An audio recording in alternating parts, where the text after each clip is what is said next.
Hello, everyone. Kyle Fridland of the Fantasy Simpletons, and we are ready for another episode of the Waiver Wire.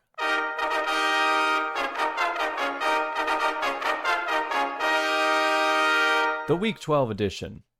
As we're getting closer and closer to the season, it feels right to cover more of these Waiver Wire ads week to week. These can be covering streamers, potential starters, sometimes backups to fill the depth, handcuffs. We go over it all. For this, we're going to go over the major positions of quarterback, running back, wide receiver, and tight end, and we're going to be covering 2 players of every one of those positions. As you can see on the screen here, we already have quarterback up, and we're going to start off with Jacoby Brissett. Now, last week I talked a little bit about Jacoby Brissett of he's looked good in some of his starts, but I wanted to see a little more. I wanted to see what he can do going up against the Niners in this week, and he didn't do much. He just set an NFL record for most completions in a single game, 47 out of 57 pass attempts over 450 yards.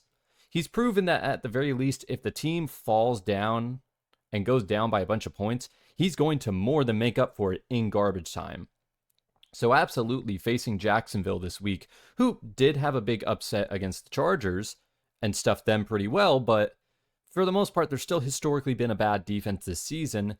If you're in a pinch, Jacoby Brissett is a great pickup.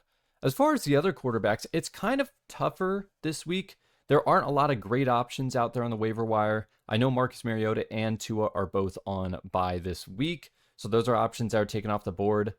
Outside of the other person on this list, there's people like Justin Fields, who might lose his job to Tyrod Taylor, Cam Ward, Tyler Shuck.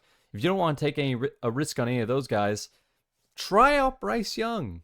Bryce Young had probably the best game he's had all season. Actually, not even probably. Without a doubt, the best game he's had all season. And I don't know how consistent it's going to be moving forward. He's sort of been up and down throughout the season. But considering he's facing the Niners, who just did allow a 450-yard passing game from Jacoby Brissett, I think it's worth taking a shot. See what you can. Obviously, it's more of a desperate move, so try to avoid it if you can, to look for other options at QB. Moving on here, we can move on to running backs, and it's big week for backup running backs this week. The 2 main ones I want to talk about first is Emmanuel Wilson. The Packers cannot catch a break. With Jordan Love getting hurt, he came back into the lineup, but their receivers are down, and Josh Jacobs left the second quarter of the game. He had sort of a lower leg, like an ankle injury. It is unknown if he's going to come back for this next week. If he does not come back, Emmanuel Wilson will fulfill that role, and he will get a large target share, volume share. Even if you think Josh Jacobs is going to come back this week, I would still recommend picking up Emmanuel Wilson just in case. You never know when we're getting this close to the playoffs. And speaking of which, how about on the Buccaneers side? We have Sean Tucker. Sean Tucker got 3 whole touchdowns. 3 touchdowns in that last game against the Buffalo Bills. That is insane. We always knew Sean Tucker was a good player. He just kind of lacked opportunities. And even this week, it's a little risky.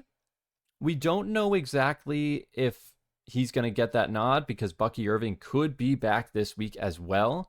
But if Bucky Irving still needs another week to heal, even another 2 weeks at that, I'd still take the risk in getting Sean Tucker, because if Bucky Irving doesn't play, Sean Tucker is an automatic starting piece at running back for this upcoming week. At least that's what I believe to be. If you don't like either of these options, then some of the other options out there are Devin Singletary, who this last game got a couple of touchdowns. So if you're looking for a boomer bust option, he's possible. Brian Robinson's still out there as a great handcuff. And Trey Benson, try to check if Trey Benson's still out there in leagues. He should be coming back sooner or later and should take over as the Cardinals starting running back. By the way, if you haven't noticed, the percentages at the top are the roster percentages. These are done by ESPN specifically. So not Sleeper, not of any other format. This is just ESPN. So it could be slightly different depending on the league you're in. For wide receiver, let's go right into Alec Pierce. I said he could be an ad last week, even though last week he was on a bye week. I think he's a great player to have for this.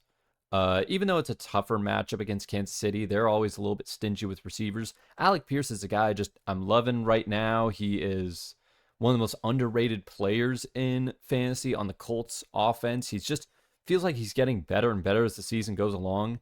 And he's still not owned in enough leagues. He got like a 4% increase, though, from the previous week. So even though he was on a bye, people are realizing that he is a very good player and should set himself up going into free agency next year with a big money contract, whether that's for the Colts or another team. But Michael Wilson is probably the biggest waiver wire ad of the week, I think, undoubtedly. After his performance in the last game with Jacoby Brissett and the passing game with Trey McBride, it was just, they keep getting down early in games. And if this is something that continues, Michael Wilson is not just a must pickup, he's probably a must start until Marvin Harrison can come back. He had an amazing game. He had 15 receptions. He had way too many yards. For a guy that's been sort of like this sort of lower end, underrated guy, it was shocking to see him kind of in that spot. But now that he's given this opportunity with a guy that you can tell after that game, he's going to trust with that opportunity. Dude, watch out. Absolutely pick up Michael Wilson. Go out of your way to try to pick him up. Should be great until Marvin Harrison comes back. Any other receivers? I was thinking of Matt Collins. Matt Collins is another one because he's facing the Bengals. And he's facing the Bengals defense. It's a very bad defense. My only hesitation is check to see if Kayshon Boutte is playing. If he's going to be out, then yeah, pick up Matt Collins and probably even play Matt Collins depending on the depth of your receivers on your roster. If Boutte is playing, I'd be a little bit more hesitant because he's going to take some of his snap percentage off the field, and it's going to be he's going to be competing more for targets, essentially. We got one more position. We have the tight ends this week. Dude, the tight ends, they all got snatched up last week. All the, like, interesting ones are on the waiver wire. Cade Otton's been getting snatched up, Theo Johnson, Dalton Schultz. So if you don't already have one, or if you're in a bad spot with bye weeks or with other players, it's a little tougher this time around, but there's still a couple options here or there. Juwan Johnson's the big one. Juwan Johnson is so interesting to me because he's a guy that was doing very good early in the season. Like, really good. It looked like he could have been a top 5 tight end if they were still working with that pass-heavy offense. Then they sort of adjusted. They pulled back a lot, and he started getting targeted less and less and less. And it seemed like, oh, maybe he shouldn't even be rostered at this point. Now they've found a place in the middle. They found like this little happy medium. And with Tyler Shuck playing, he played decently well in his last game. If you're in a bad spot, they're playing against the Falcons, who, just allowed 450 yards to Bryce Young and the Panthers. So, take a chance. We'll see how it goes.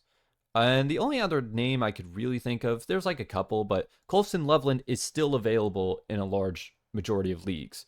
Now, with Cole Kmet there's obviously a ceiling to how well he can do week to week, but you do see the improvements. He's getting better and better as it goes along. And even with Cole Kmet, I can see they're targeting him more, giving him more chances.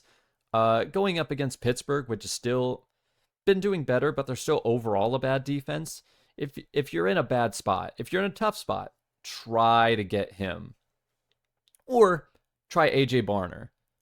I can't like really offer him anymore because throughout all these weeks, AJ Barner, every time I say to play him, he does terrible and gets no catches. Last week I thought, against the Rams, probably shouldn't play him. He got 10 catches. So I don't know what to do with AJ Barner anymore. If you want a boomer bust, he's as boomer bust on the tight end position as you can get. But that is going to be all. Thank you so much for watching. I hope you enjoyed. You can follow us on Instagram, on X, on TikTok, where we post weekly waiver wire setups like this. We do must starts and must sits and flex plays. You can also listen to our version of the podcast on Spotify and Apple Podcasts. In a complex fantasy world, just remember to stay simple. God bless everyone.